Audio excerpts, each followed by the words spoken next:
Hello everyone, welcome to our channel Vishnu and Rudra daily routine vlogs. నేను మీ రజిత. నేను ఈరోజు chicken biryani చేశాను. ఎలా వచ్చిందో చూసి కామెంట్ చేయండి. నచ్చితే లైక్ చేయండి, షేర్ చేయండి, సబ్స్క్రైబ్ చేసుకోండి. ముందుగా ఒక బౌల్ పెట్టుకొని డీప్ ఫ్రైకి సరిపడా ఆయిల్ వేసుకోవాలి.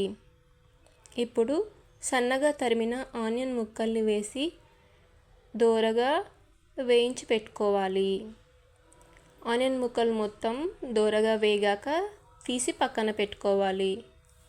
ఆ తర్వాత ఒక కప్ చికెన్ ముక్కల్ని శుభ్రంగా కడిగి పక్కన పెట్టుకోవాలి.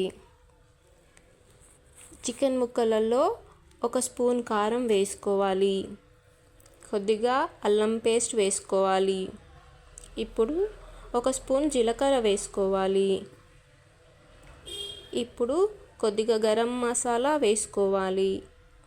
ఆ తరువాత పసుపు వేసుకోవాలి. ఇప్పుడు కొద్దిగా ఒక కప్ పెరుగు వేసుకోవాలి.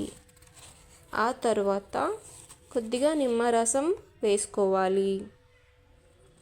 చివరగా కట్ చేసి పెట్టుకున్న కొత్తిమీర, పుదీనా వేసుకోవాలి. ఫ్రైడ్ ఆనియన్స్ వేసుకొని ఒక స్పూన్ సాల్ట్ వేసుకొని ఈ మిశ్రమం మొత్తం చాలా బాగా కలిపి పక్కన పెట్టుకోవాలి. ఒక హాఫ్ అన్ అవర్ పాటు పక్కన పెట్టుకోవాలి. ఇప్పుడు ఇంకొక బౌల్ తీసుకొని ఒక 4 గ్లాసుల వాటర్ వేసుకొని మరిగించుకోవాలి.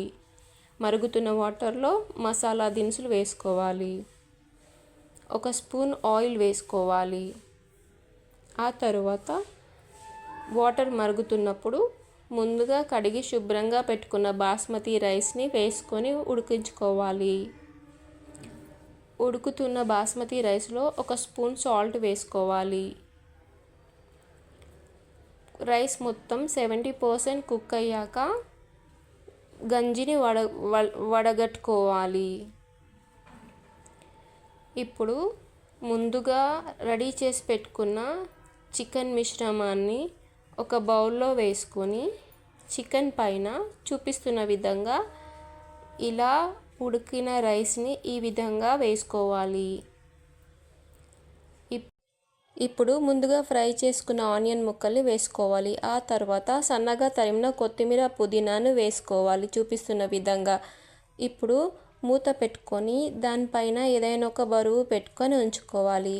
ఒక 10 మినిట్స్ హై ఫ్లేమ్లో పెట్టుకొని 15 మినిట్స్ సిమ్లో స్టవ్ పెట్టుకొని చూసుకోవాలి. అంతే, ఎంతో టేస్టీ అయిన chicken biryani ready. Thank you for watching this video.